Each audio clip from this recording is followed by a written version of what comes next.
Disclaimer. दोस्तों, ये कहानी केवल एक काल्पनिक रचना है। ये केवल लेखक के द्वारा रची गई यह एक कहानी है। इसका वास्तविक जीवन से कोई भी संबंध नहीं है। कृपया आप कहानियों को केवल मनोरंजन की दृष्टि से ही सुने, और साथ ही अगर आप इस चैनल नॉवल स्टोरी 2.6 पर पहली बार आए हैं तो चैनल को सब्सक्राइब और वीडियो को भर भर लाइक करना ना भूलें। धन्यवाद। एपिसोड 29। आरवी ने धीरे से सर घुमा आशा की तरफ देखा, जो अपने दोनों हाथ सीने पर फोल्ड किए खड़ा जानलेवा नजरों से उसे ही घूर रहा था। आरवी जबरदस्ती का मुस्कुराते हुए बोली, ही मैं तो मजाक कर रही थी। आप सीरियस मत लेना। आपको पता है ना, मुझे मजाक करने की आदत है। अभी उसने इतना ही बोला था तभी आशा तेज कदमों से उसके पास आया और उसे कमर से पकड़ अपने करीब खींच लिया। आरवी का सर आशा के सीने से आ लगा। आरवी धीरे से अपने सर को सहलाते हुए बोली, आउच, इसकी बॉडी है या हथौड़ा? कितनी जोर से लग गई मुझे। खुद में बड़बड़ाते हुए वो अपना सर सहला रही थी। आरवी बहुत धीरे धीरे बदबड़ रही थी, पर उसका बड़बड़ाना आशा को सुनाई दे रहा था। आशा ने अपने दांत पीस लिए और आरवी के बालों को पकड़ झटके से नीचे की तरफ खींचते हुए बोला, बहुत जुबान चलने लगी है ना तुम्हारी, अब नहीं चलेगी। बोलते हुए उसने तिरछी नजरों से सोफे के समाने रखी सेंटर टेबल को देखा, जिस पर फ्रूट बास्केट रखा था और उसके बीच में एक तेज धार वाला नाइफ रखा था। आशा की नजरें नाइफ पर टिकी हुई थी। आशा के बाल खींचने से आरवी का सर हल्का सा ऊपर की तरफ उठ गया और उसकी हल्की सी आह निकल गई। आशा की बात सुनते ही आरवी की आंखें हैरानी से बड़ी हो गई। उसने झट से आशा की तरफ देखा और उसे कहीं और देखता देख उसकी नजरों का पीछा कर वो जहां देख रहा था वहां देखा। आरवी की नजरें सीधा नाइफ पर पड़ी और नाइफ को देखते ही उसी आंखें हैरानी से बाहर आने को हो गई। आरवी ने झट से आशा की तरफ देखा, जो उसे देख तिरछा मुस्कुरा रहा था। आशा ने एकदम से आरवी के बालों को छोड़ दिया और उसका हाथ पकड़ अपने साथ खींचते हुए टेबल के पास ले आया। आरवी आशा से अपना हाथ छुड़वाने की कोशिश करते हुए बोली, डेविल, क्या कर रहे हैं आप? प्लीज मेरा हाथ छोड़िए। मैं कुछ नहीं बोल रही हूँ, इनफैक्ट आप बोलोगे तो मैं गूंगी बहरी बनकर भी रह लूंगी पूरी जिंदगी, पर अभी मुझे जाने दीजिए प्लीज, मुझे यहाँ नहीं रहना। बोलते हुए अचानक से वो चुप हो गई। उसकी नजरें आशा के हाथ पर टिकी हुई थी, जिसमें उसने चाकू पकड़ा हुआ था और वो उसे देख टेढ़ा मुस्कुरा रहा था। चाकू देखते ही आरवी का चेहरा रोने जैसा हो गया। उसकी आंखों में मोटे मोटे आंसू भर आए। उसकी भीगी नजरें एकटक चाकू को देख रही थी। तभी आशा ने एकदम से आरवी को हल्का सा पीछे की तरफ पुश कर दिया। आरवी की पीठ वॉल से जा लगी और वो हैरानी से आशा को देखने लगी, जो उसके एकदम से नजदीक खड़ा उसकी आंखों में देख रहा था। आशा आरवी के चेहरे पर नाइफ फेरते हुए बोला, अब बोलो, क्या बोल रही थी? क्या बताने वाली थी तुम मुझे, और क्या कहा था तुमने? तुम्हें मुझसे डर नहीं लगता है? यही कहा था ना, डर नहीं लगता तुम्हें मुझसे? बोलो। बोलते हुए उसने नाइफ को आरवी के होंठों पर रख दिया, जो डर की वजह से कांप रहे थे। आरवी डर से पूरा कांप रही थी। उसकी आंखों से आंसू लुढ़क कर गालों पर आ चुके थे। उसकी नजरें नाइफ पर टिकी हुई थी। आरवी ने धीरे से सर उठा आशा को देखा और धीरे से बोली, नहीं मुझे लगता है आपसे डर, इनफैक्ट मुझे तो इतना भूत से भी डर नहीं लगता जितना आपसे लगता, और वैसे भी आप कौन सा भूत से कम हो, तभी तो मैंने आपका नाम डेविल रखा है। बोलते हुए अचानक से आरवी एकदम चुप हो गई। उसका कॉम्प्लीमेंट सुनकर आशा उसे खतरनाक नजरों से घूर रहा था। आशा दांत पीसते हुए बोला, तुम ऐसे नहीं सुधरने वाली हो, लगता है मुझे तुम्हारी जीभ काटनी ही पड़ेगी। बोलते हुए उसने अपना एक हाथ आरवी के गालों पर रखा और हल्का सा उन्हें दबा दिया। आरवी का मुंह खुल गया और वो हैरानी से आशा को देख रही थी। आरवी ने झट से अपना एक हाथ मुंह पर रख लिया और रोते हुए बोली, ये मेरी जीभ है, कोई गाजर मूली थोड़ी है जो आप इसे काट दोगे। अगर कुछ काटना ही है तो किचन में जाकर सब्जियां काट लो, बेचारे सर्वेंट का काम भी कुछ कम हो जाएगा। बोलते हुए वो जोर से रो रही थी। आशा का उसका मुंह पकड़े होने की वजह से उससे ज्यादा बोला नहीं जा रहा था। आशा हैरानी से आरवी को देख रहा था। वो यहाँ इसे इतना डरा रहा है और फिर भी ये लड़की उसके सामने बोले जा रही है। क्या इसे मेरा डर नहीं है, जो मुझे आशा वालिया को सब्जी काटने का बोल रही है? सीरियसली? आशा आरवी को देखते हुए मन ही मन सोच रहा था। अचानक ही उसका चेहरा सर्द हो गया। उसने झट से आरवी का चेहरा छोड़ दिया और जोर से चिल्लाते हुए बोला, निकलो यहाँ से, और 10 मिनट के अंदर मुझे तुम्हारे ये वाहियात कपड़े चेंज मिलने चाहिए, वरना मुझसे बुरा कोई नहीं होगा। बोलते हुए वो गुस्से से बेड पर आकर बेड पर बैठ गया। आरवी सुबकते हुए आशा को देख रही थी। वो कुछ पल रुककर धीरे से बोली, मैं नहीं करूंगी चेंज। मुझे यही ड्रेस पहननी है। बोलते हुए उसने अपना चेहरा दूसरी तरफ फेर लिया। तभी अचानक आरवी को जोर से कुछ टूटने की आवाज़ सुनाई दी। वो एकदम से कांप गई। उसने झट से समाने देखा, फ्लोर पर लाइट लैंप नीचे पड़ा था। वो टूट चुका था और उसके टुकड़े चारों तरफ बिखरे हुए थे। आरवी ने एकदम से अर्शद की तरफ देखा जो लाल आंखों से उसे ही देख रहा था। एपिसोड 30। तभी अचानक आरवी को जोर से कुछ टूटने की आवाज़ सुनाई दी। वो एकदम से कांप गई। उसने झट से समाने देखा, फ्लोर पर लाइट लैंप नीचे पड़ा था। वो टूट चुका था और उसके टुकड़े चारों तरफ बिखरे हुए थे। आरवी ने एकदम से अर्शद की तरफ देखा जो लाल आंखों से उसे ही देख रहा था। आरवी धीरे से बोली, ये सब क्या है? अभी उसने इतना ही बोला था तभी अर्शद तेज कदमों से उसके पास आया और उसकी एक बाजू पकड़ गुस्से से उसे हिलाते हुए बोला, तुम्हें एक बार में कही हुई बात समझ नहीं आती क्या? बेवजह की बहस करना जरूरी है। मैं तुम्हारी बकवास सुन रहा हूँ, इसका मतलब ये नहीं है कि तुम्हारा जो मन चाहेगा तुम वो करोगी। ऐसे कपड़े पहनकर तुम क्या साबित करना चाहती हो? क्या दिखाना चाहती हो लोगों को? तुम्हें पता भी है लोग तुम्हें इस ड्रेस में किस नज़र से देखेंगे? आरवी रोते हुए बीच में बोली, मुझे लोगों की नज़रों से कोई फर्क नहीं पड़ता है। लोग क्या सोचेंगे इसका ठेका नहीं ले रखा है मैंने। लोगों का काम है सोचना, तो वो सोचेंगे ही, फिर चाहे मैं कुछ भी पहन लूं। उन्हें जो बातें करनी होगी वो करेंगे ही। उन लोगों के लिए मैं जीना नहीं छोड़ सकती हूँ। ये मेरी लाइफ है, उन लोगों की नहीं जो मैं उनके बारे में सोचूं। बोलते हुए उसकी आंखें लाल हो रखी थी। आरवी के गालों पर आंसुओं की बूंदें ठहरी हुई थी। उसका पूरा चेहरा लाल हो गया था। ये सुनते ही अर्शद ने गुस्से से अपने दांत पीस लिए। उसकी पकड़ आरवी की बाजू पर कसती जा रही थी, जिससे आरवी को पेन हो रहा था, पर वो उससे कुछ नहीं कह रही थी। वैसे भी उसके कहने का कोई फायदा नहीं होने वाला था। वो ये बात अच्छे से जानती थी। अर्शद ने झटके से आरवी को अपनी गोद में उठा लिया और अपने कदम वॉशरूम की तरफ बढ़ा दिए। आरवी उसकी गोद में बिन पानी की मछली की तरह छटपटा रही थी। वो उसके सीने पर मुक्के मारते हुए चिल्लाकर बोली, छोड़ो मुझे। तुम ऐसे मेरे साथ जबरदस्ती नहीं कर सकते हो। अगर तुमने कुछ किया तो आई स्वेयर मैं हमेशा के लिए तुम्हें छोड़कर चली जाऊंगी और फिर कभी तुम्हारी लाइफ में नहीं आऊंगी। बोलते हुए वो जोर से रो रही थी। उसे बिल्कुल पसंद नहीं आ रहा था अर्शद का ऐसा बिहेव करना। अर्शद ने उसकी बातों को इग्नोर किया और उसे लेकर वॉशरूम के अंदर आ डोर को अंदर से लॉक कर दिया। कुछ देर बाद वॉशरूम से आरवी की सिसकियों की आवाज़ आ रही थी। 1 घंटे बाद वॉशरूम का डोर ओपन हुआ और अर्शद आरवी को अपनी गोद में लिए हुए बाहर निकला। इस वक्त उसने अपनी कमर पर वाइट टॉवल लपेटा हुआ था और आरवी ने उसका बाथरोब पहना था। आरवी के फेस पर कोई भाव नहीं थे। उसकी नज़रें फ्लो को घूर रही थी। अर्शद तिरछा मुस्कुराते हुए आरवी को देख रहा था। वो उसे लेकर क्लोजेट में गया और आधे घंटे बाद वो क्लोजेट से बाहर निकला। उसने नेवी ब्लू कलर का 3 पीस सूट पहना था। वो ड्रेसिंग मिरर के पास आया और अपने बाल कॉम्ब करने लगा। कुछ देर बाद आरवी क्लोजेट से बाहर आई। उसने नेवी ब्लू कलर का लॉन्ग गाउन पहना था जो स्लीवलेस था। उसका नेक वी शेप में था। उसमें भी आरवी बहुत खूबसूरत लग रही थी। उसने एक नज़र भी अर्शद को नहीं देखा और सीधा रूम से बाहर निकल गई। उसके बाहर जाने के बाद अर्शद ने डोर की तरफ देखा और तिरछा मुस्कुरा कर बोला, ये तो कुछ भी नहीं है लिटिल गर्ल, आज जो होगा उसके बाद तुम पूरी तरह टूट जाओगी। इतना कि खुद को संभालना चाहोगी तब भी नहीं संभल पाओगी।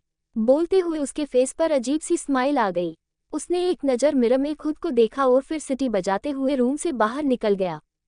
आरवी सीधा नीचे आए और तभी उसकी नज़र सोफे पर बैठी अर्चना जी और कियान पर पड़ी।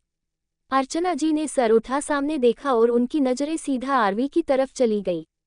आरवी का चेहरा लाल हो रखा था और उसकी आंखें भी सूजी हुई थी। अर्चना जी की नज़रें आरवी के चेहरे से होते हुए उसके कपड़ों पर पड़ी। अर्चना जी समझ चुकी थी कि जरूर अर्शद ने ही आरवी के साथ कुछ किया होगा। आरवी की हालत देख उन्हें ये आइडिया हो गया था कि अर्शद ने उस पर अपना गुस्सा निकाला है। कियान की नज़रें भी आरवी को देख रही थी। वो गौर से आरवी को देख रहा था। उसके दिमाग में कुछ चल रहा था, पर क्या ये तो वही जानता था। आरवी अर्चना जी को देखकर बिना किसी भाव के बोली, मम्मा चलिए वरना हमें देर हो जाएगी। बोलते हुए उसकी आवाज़ भारी हो रखी थी, जिसे सुनकर अर्चना जी और कियान दोनों को ही पता चल गया था कि वो काफ़ी देर रोई है। अर्चना जी सोफे पर से खड़ी होते हुए बोली, हाँ बेटा चलेंगे। पहले तुम ब्रेकफास्ट कर लो, उसके बाद हम यहाँ से निकलेंगे। आरवी बीच में बोली, मुझे भूख नहीं है, आप चलिए वरना हमें देर हो जाएगी। बोलकर वो बिना अर्चना जी का जवाब सुने बाहर की तरफ चली गई। अर्चना जी बस उसे जाते देखती रह गई। उनकी नजरें जाती हुई आरवी पर टिकी हुई थी। उनकी आंखें नम हो गई थी। कियान सोफे पर से खड़ा होकर अर्चना जी के पास आते हुए बोला, रिलैक्स आंटी, कुछ नहीं हुआ है। वो ठीक है, आप चलिए वरना आरवी अकेली चली जाएगी। वैसे भी आपको लेट हो रहा है। अर्चना जी ने भीगी पलकों से कियान को देखा और रुंधी आवाज में बोली, मुझे अर्श से बात करनी है। वो ऐसे कैसे हमारी बच्ची को हट कर सकता है? उसका चेहरा देखा ना तुमने, कैसे मुरझाया हुआ था। कियान बीच में बोला, आंटी कुछ नहीं हुआ है, ओके। हस्बैंड वाइफ में छोटे मोटे झगड़े होते रहते हैं। आप चलिए, मैं बात करता हूँ अर्श से। बोलते हुए वो अर्चना जी को पकड़ जबरदस्ती अपने साथ बाहर ले आया। अर्चना जी कियान के साथ पार्किंग एरिया में आए और तभी उनकी नज़र कार के अंदर बैठी आरवी पर पड़ी, जो बैक शीट पर अपना सर विंडो से टिकाए बैठी बाहर देख रही थी। अर्चना जी की आंख से एक कतरा आंसू का बह गया। उन्हें आरवी को ऐसे देखकर बुरा लग रहा था। कियान ने एक गहरी सांस ली और अर्चना जी को आरवी के बगल में बैठा दिया। कियान ने ड्राइवर को कार स्टार्ट करने को कहा। ड्राइवर ने धीरे से सर हिला दिया और कार स्टार्ट कर वहां से निकल गया। उनकी कार के जाते ही कियान के फेस एक्सप्रेशन पूरी तरह बदल गए। अब तो उसका चेहरा जो शांत नजर आ रहा था, अचानक ही वो गुस्से से कांपने लगा। वो तेज कदमों से मैंशन के अंदर आया और तभी उसकी नज़र स्टेयर से नीचे उतरते अर्श पर पड़ी, जो अपने फोन में कुछ कर रहा था। अर्श को देखते ही कियान ने कस के अपने हाथों की मुट्ठियां बंद कर ली। वो तेज आवाज में बोला, अर्श ये सब क्या है? तुम अपनी वाइफ के साथ ऐसा बिहेव कैसे कर सकते हो? वो तुम्हारी वाइफ बाद में है, पहले एक लड़की है और तुम एक लड़की के साथ जबरदस्ती कर सकते हो, ये मैंने कभी नहीं सोचा था। लोगों को मारना तुम्हारा शौक है, पर एक लड़की के साथ ये सब करना कब तुम्हारा शौक बन गया? वो मासूम है। तुम्हारे पास में जो कुछ हुआ उसकी वजह वो नहीं है, इसलिए बेवजह उसे सजा देना बंद करो। बोलते हुए कियान की आंखें सुर्ख लाल हो रखी थी। ये सुनते ही अर्श के फोन में टाइप करते हाथ रुक गए। उसने सर उठा, सामने खड़े कियान को देखा और अचानक ही उसके फेस पर डेंजर स्माइल आ गई। वो कियान की तरफ अपने कदम बढ़ाते हुए बोला, क्या बात है? बड़ी फिक्र हो रही है मेरी वाइफ की तुम्हें। कहीं दिल विल तो नहीं आ गया है तुम्हारा उस पर? अगर ऐसा है तो बता दूं, उसकी तरफ देखने का सोचना भी मत। वो मेरा शिकार है और कोई मेरे शिकार पर अपनी नजरें डाले, ये मुझे बिल्कुल बर्दाश्त नहीं है। और क्या कहा तुमने? वो मासूम है। इतना बोल वो जोर से हंसने लगा। उसकी हंसी कियान की बात का मजाक उड़ा रही थी। कियान बिना किसी भाव के अर्श को देख रहा था। उसे अर्श की आंखों में बहुत कुछ नजर आ रहा था। दर्द, तकलीफ, नफरत, पागलपन, सब कुछ नजर आ रहा था। कियान बिना किसी भाव के बोला, गलत कर रहा है तू। कहीं ऐसा न हो तुझे तेरे किए फैसले पर एक दिन रिग्रेट करना पड़े। ये सुनते ही अर्श ने हंसना एकदम से बंद कर दिया। उसका फेस सीरियस हो गया। उसने सीरियस एक्सप्रेशन के साथ कियान को देखा और बोला, रिग्रेट और मुझे होगा? सीरियसली? कितने सालों से जानते हो मुझे? कियान धीरे से बोला, व्हाट? अर्श तेज आवाज में बोला, कितने सालों से जानते हो मुझे? कियान कुछ पल रुककर बोला, 15 सालों से। अर्श मजाक उड़ाने वाली हंसी हंसते हुए बोला, 15 सालों से जानते हो, फिर भी आज तक मुझे नहीं समझ पाए। खैर छोड़ो, तुम्हारी इन्फॉर्मेशन के लिए एक बात बता दूं तुम्हें कि अर्श वालिया को अपने किसी भी डिसीजन पर कभी रिग्रेट नहीं होता है। मेरा डिसीजन हमेशा सही होता है और तुम जिसकी इतनी तरफदारी कर रहे हो ना, अगर एक बार तुम्हें उसका सच पता चला ना, तो मुझसे भी ज्यादा तुम्हें उससे नफरत होगी। वो मासूम बनने का सिर्फ ड्रामा कर रही है, जबकि उसकी रियलिटी तो कुछ और है। अभी तक मैंने उसके साथ कुछ नहीं किया, पर आज जो होगा उसे वो अपनी पूरी जिंदगी भर नहीं भूल पाएगी। बोलकर वो जोर से हंसने लगा। उसकी हंसी बहुत खतरनाक थी, जो कि नेगेटिव वाइब दे रही थी। कियान ने गुस्से में अपने दांत पीस लिए। उसने एकदम से अर्श का कॉलर पकड़ लिया और उसकी आंखों में देखते हुए बोला, क्या किया है उसने? ऐसी भी क्या सच्चाई है उसकी जो तुम उससे इतनी नफरत करते हो? मैंने उसकी आंखों में मासूमियत देखी है।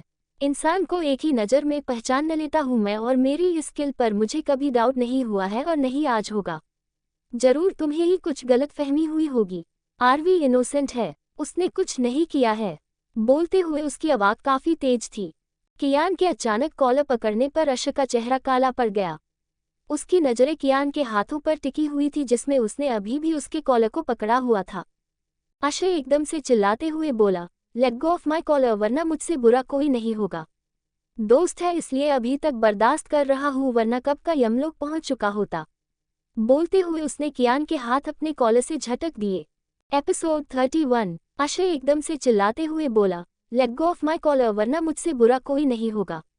दोस्त है इसलिए अभी तक बर्दाश्त कर रहा हूँ वरना कब का यमलोक पहुंच चुका होता।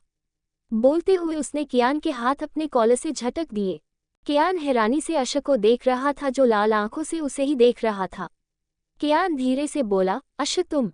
उसने इतना ही बोला था तभी अक्षय ने एकदम से उसका कॉलर पकड़ लिया और तेज आवाज में बोला, कुछ नहीं जानते हो तुम उसके बारे में और जिसे जानते नहीं है ना उसके बारे में कुछ नहीं बोलते हैं। इनोसेंट लगती है ना तुम्हें आरवी। इतना बोल उसने कियान का कॉलर झटक दिया। अक्षय ने गुस्से से अपना फोन निकाला और उसमें कुछ करने लगा। कियान की नजरें एकटक अक्षय के चेहरे को देख रही थी। तभी अक्षय ने उसके सामने अपने फोन में एक वीडियो प्ले किया और उसे कियान की आंखों के सामने करते हुए बोला, उसे देखो फिर शायद तुम्हें तुम्हारी स्किल्स पर डाउट हो और आगे से मुझे कभी चैलेंज करने का नहीं सोचो। बोलते हुए वो लाल आंखों से कियान को देख रहा था। कियान ने एक नज़र अक्षय को देखा और फिर फोन की तरफ देखने लगा। जैसे जैसे उसमें वो वीडियो चल रहा था वैसे वैसे कियान के फेस एक्सप्रेशन पूरी तरह बदलते जा रहे थे। उसके फेस पर कभी हैरानी के भाव आ रहे थे तो कभी गुस्से वाले। वीडियो पूरा हो जाने के बाद अक्षय ने फोन को बंद कर अपनी पेंट की पॉकेट में रख लिया और कियान को तरफ देखकर बोला, क्या हुआ? अब भी यकीन नहीं हुआ? बोलते हुए वो कियान की आंखों में देख रहा था। कियान ने नजरें उठा अक्षय को देखा और बिना किसी भाव के बोला, यकीन करने की तो कोई चीज ही नहीं है। मुझे आरवी पर ट्रस्ट है और वो रहेगा और रही इस वीडियो की बात तो हो सकता है इसमें कुछ मिसिंग हो। आरवी को फंसाने की किसी की चाल भी हो सकती है। खैर तुम्हें जो समझना होगा तुम वही समझोगे। मैं चलता हूँ, तुम्हें जो करना है वो करो। मेरे रोकने से तो वैसे भी तुम रुकने वाले हो नहीं। बोलकर वो बिना अक्षय की बात सुने तुरंत मेंशन से बाहर निकल गया। अक्षय वही खड़ा कियान को जाते देख रहा था। उसके फेस पर कोई एक्सप्रेशन नहीं थे। वो धीरे से बोला, राइट मुझे जो करना है वो मैं करके ही रहूंगा। ये वीडियो झूठा हो सकता है पर आंखों देखा सच झूठा नहीं हो सकता है। बोलते हुए उसके दिमाग में कुछ पुरानी सी यादें चल रही थी। दूसरी तरफ मुंबई की एक फेमस जगह जहां इवेंट ऑर्गेनाइज किए जाते थे, आज उसी जगह ये शो रखा गया था। बाहर गार्डन को बेहद ही खूबसूरती से सजाया गया था और शो की सारी तैयारियां वही की गई थी। यहाँ मीडिया के साथ मुंबई की टॉप फैमिली भी आई थी, जिनमें से कुछ फैमिली पार्ट लेने वाली थी तो कुछ उन्हें देखकर एंजॉय करने वाली थी। राठौर फैमिली भी आ चुकी थी और उनके साथ मेहरा, खुराना, राजवंश और वालिया फैमिली सब आ चुकी थी। टिया एक कोने में अपने दोनों हाथ सीने पर फोल्ड किए खड़ी सामने देख रही थी जहां आरवी अर्चना जी के साथ खड़ी किसी से बात कर रही थी। अर्चना जी उसे किसी से मिलवा रही थी। तभी टिया के पास कोई आया और उसे देखकर धीमे मगर सरप्राइज्ड वॉइस में बोला, हे टिया तुम भी यहाँ आए हो? आई डोंट नो कि तुम भी यहाँ आने वाली थी। अगर पता होता तो मैं भी तुम्हारे साथ ही यहाँ आ जाती। ये आवाज सुनते ही टिया ने एकदम से सामने देखा जहां सुनैना मुस्कुराते हुए उसे ही देख रही थी। टिया धीरे से बोली, सुनैना तुम? सुनैना एकदम से उसके गले लगते हुए बोली, यस मैं भी इस कंपटीशन का एक पार्ट बनने यहाँ आई हूँ। वैसे मेरी ज़्यादा तैयारी तो नहीं है फिर भी मैंने इसमें पार्ट लिया है बट मुझे नहीं पता था तुम मुझे यहाँ पर भी मिल जाओगी। आई मीन कॉलेज में तुमने यहाँ आने के बारे में नहीं बताया था। बोलते हुए वो टिया से अलग हुई और उसके चेहरे को देखने लगी। टिया कुछ पल रुककर बोली, मेरे दिमाग से निकल गया था तुम्हें बताना। सुनैना धीरे से बोली, ओह कोई बात नहीं वैसे वो आरवी भी आए हैं क्या यहाँ? वो तुम्हारी बहन है तो ऑब्वियसली यहाँ आए ही होगी। बोलते हुए वो चारों तरफ देख रही थी तभी उसकी नज़रें एक जगह जाकर ठहर गई। उसके फेस पर नफरत के भाव आ गए। उसकी नज़रें एक जगह देख रही थी जहाँ आरवी खड़ी एक लेडी से बात कर रही थी। सुनैना चेहरे पर हल्के नफरत के भाव लिए हुए बोली, तो ये भी आ ही गई यहाँ?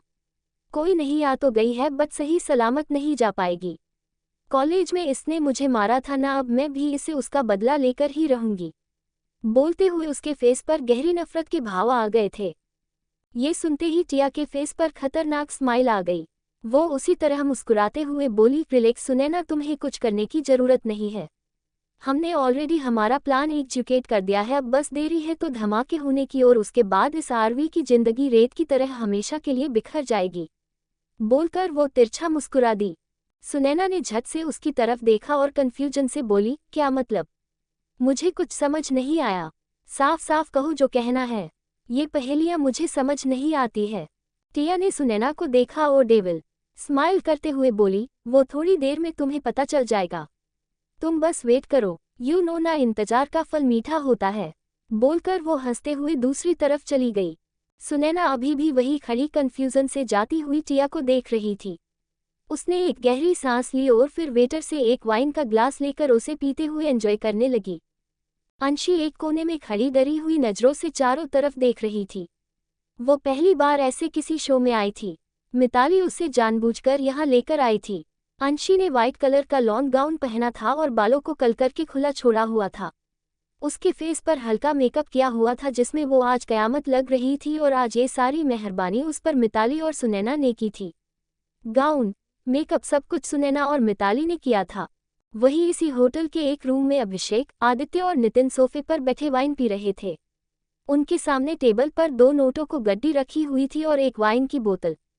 तभी अभिषेक ने अपनी पेंट की पॉकेट से एक नोटों की गड्डी और निकाली और उसे टेबल पर रखते हुए बोला, इतने काफ़ी है या और चाहिए उस अंशी को हमारे बैग तक पहुंचाने के लिए। बोलते हुए उसने सामने खड़ी मिताली की तरफ देखा जो आंखों में चमक और लालच के भाव लिए पैसों को देख रही थी। मिताली ने एकदम से उन सारे पैसों को उठा अपने पर्स में डालते हुए कहा, नहीं, इतने काफ़ी है और आप सब टेंशन मत लीजिए, वो आपके बैग तक पहुंच जाएगी और कोई शोर शराबा भी नहीं करेगी। बोलते हुए उसने पैसों को अपने पर्स में रख लिया और उसमें एक छोटा सा पैकेट निकाल मुस्कुराते हुए उसे देखने लगी। आदित्य कंफ्यूजन से बोला, ये क्या है? बोलते हुए उसकी नज़रें मिताली के हाथ में मौजूद पाउडर के पैकेट पर टिकी हुई थी। मिताली ने मुस्कुराते हुए आदित्य को देखा और डेविल स्माइल करते हुए बोली, मिताली मेहरा कोई भी काम करती है तो उसे पूरे प्लान के साथ करती है। ये सेक्सुअल ड्रग्स है जिसे लेने के बाद वो अंशी खुद तुम लोगों के सामने खुद को छूने की गुहार लगाएगी। बोलकर वो जोर से हंसने लगी और उसी के साथ वे तीनों भी हंसने लगे। एपिसोड 32। मिताली ने मुस्कुराते हुए आदित्य को देखा और डेविल स्माइल करते हुए बोली, मिताली मेहरा कोई भी काम करती है तो उसे पूरे प्लान के साथ करती है। ये सेक्सुअल ड्रग्स है जिसे लेने के बाद वो अंशी खुद तुम लोगों के सामने खुद को छूने की गुहार लगाएगी। बोलकर वो जोर से हंसने लगी और उसी के साथ वे तीनों भी हंसने लगे। मिताली ने उन तीनों से कुछ देर बात की और उसके बाद वो वहां से निकल गई। मिताली बाहर गार्डन में आए और चारों तरफ देखने लगी। तभी उसकी नज़र एक कोने में खड़ी अंशी पर पड़ी। उसे देखते ही उसके फेस पर डेविल स्माइल आ गई। तभी मिताली के पास से एक वेटर गुजरा। मिताली ने धीरे से उसे आवाज दी, जिसे सुनकर वेटर के कदम वहीं रुक गए और उसने मिताली की तरफ पलटकर उसे देखा जो अपने हाथ के इशारे से उसे अपनी तरफ आने का बोल रही थी। वेटर ने कंफ्यूजन से अपने चारों तरफ देखा और फिर मिताली की तरफ देख खुद की तरफ अपनी उंगली पॉइंट करते हुए धीरे से बोला, मैं। वेटर ने बहुत धीरे से बोला था पर मिताली को उसकी लिपसिंग समझ आ चुकी थी। उसने जल्दी से अपना सर हाँ में हिला दिया। वेटर ने मिताली की तरफ अपने कदम बढ़ा दिए। वो मिताली के सामने आकर रुका और धीरे से बोला, यस मैम, बोलिए आपको क्या चाहिए। बोलते हुए उसने अपने हाथ में पकड़ी ट्रे को आगे कर दिया जिसमें ड्रिंक और ऑरेंज जूस रखा हुआ था। मिताली ने एक नज़र सबकी तरफ देखा। सब अपने काम में लगे हुए थे, किसी का भी ध्यान उसकी तरफ नहीं था। मिताली ने धीरे से अपने पर्स से कुछ पैसे निकाले और उन्हें वेटर के हाथ में रखते हुए उसकी तरफ देखने लगी। वेटर ने एक नज़र मिताली को देखा और फिर अपने हाथ की तरफ जिसमें 500 के कुछ नोट रखे हुए थे। वेटर एकदम से हैरान रह गया और उसने झट से सर उठा मिताली को देखा जो मुस्कुराते हुए उसे ही देख रही थी। वेटर हैरानी से बोला, मैम ये क्या है? मिताली बीच में बोली, इसे तुम इनाम समझकर अपने पास रख लो पर इस इनाम के बदले में तुम्हें मेरा छोटा सा काम करना पड़ेगा। यू नो वॉट, इनाम फ्री में नहीं दिया जाता है। इतना बोल वो चुप हो गई और तिरछा मुस्कुराते हुए वेटर को देखने लगी, जिसकी नज़रें बार बार अपने हाथ में मौजूद पैसों पर जा रही थी। वेटर की आंखों में पैसों का लालच साफ दिखाई दे रहा था। उसने अपने लालच को कंट्रोल करते हुए कहा, कैसा काम? मिताली की स्माइल और गहरी हो गई। वो उसी तरह मुस्कुराते हुए बोली, ज़्यादा नहीं, बस छोटा सा काम है। सामने वो लड़की देख रहे हो, उसे तुम्हें ड्रिंक सर्व करनी है, जो ड्रिंक हम तुम्हें देंगे। बोलते हुए उसकी नज़रें कोने में खड़ी अंशी को देख रही थी। वेटर ने मिताली की नज़रों का पीछा कर अंशी को देखा और फिर वापस मिताली को देखने लगा। तभी मिताली ने अपने पर्स से ड्रग्स का पैकेट निकाला और उसे ओपन कर एक ड्रिंक जो ऑरेंज जूस था उसमें मिक्स कर दिया। मिताली उस जूस के ग्लास को देखते हुए बोली, ये ड्रिंक तुम्हें उसे देनी है और जब तक वो उसे पी नहीं लेती तब तक तुम वहां से हिलना मत, वरना इनाम दिया हुआ वापस भी लिया जा सकता है। बोलते हुए वो वेटर के हाथ से पैसे लेने लगी। तभी वेटर ने अपनी मुट्ठी कस के बंद कर ली और मिताली को देखकर बोला, डोंट वरी मैम, आपका काम हो जाएगा, आपको इनाम वापस लेने की जरूरत नहीं पड़ेगी। बोलते हुए उसने एक नज़र अंशी को देखा और फिर उस जूस जिसमें ड्रग्स मिला हुआ था उसे उठा सबसे साइड में एक तरफ रख लिया।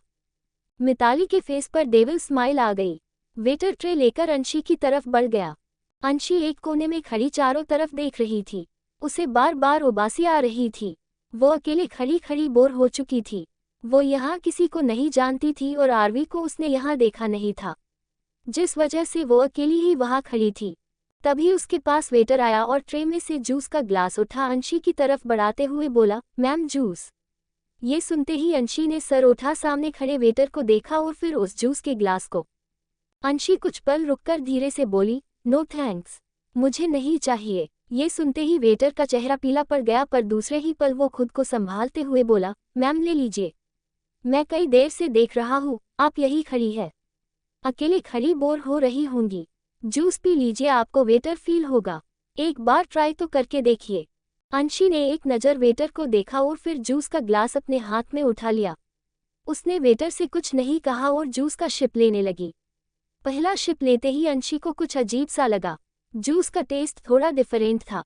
उसने वेटर की तरफ देखा और धीरे से बोली, भैया इसका टेस्ट। वेटर बीच में बोला, मैम एक्चुअली ये जूस 3-4 फ्लेवर का है, इसलिए हो सकता है आपको इसका टेस्ट थोड़ा अलग लगा हो। ये सुनते ही अंशी ने कुछ पल वेटर को देखा और फिर वो जूस पीने लगी।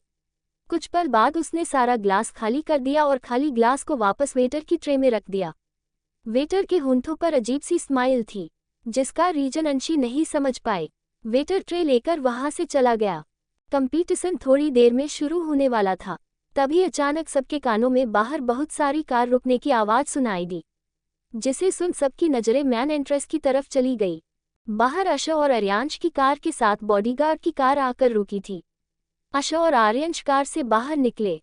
उन दोनों ने एक जैसे नेवी ब्लू कलर का 3-पीस सूट पहना था और आंखों पर ब्लैक शेड्स चढ़ाए हुए थे। जेल से सेट किए बाल और एडोरेबल पर्सनैलिटी उन्हें किलर लुक दे रही थी। उनके होंठों पर छाई तिरछी मुस्कुराहट, जिसे देख हर कोई दीवाना हो जाए, पर उस मुस्कुराहट के पीछे की डेंजर वजह को नहीं जानता था।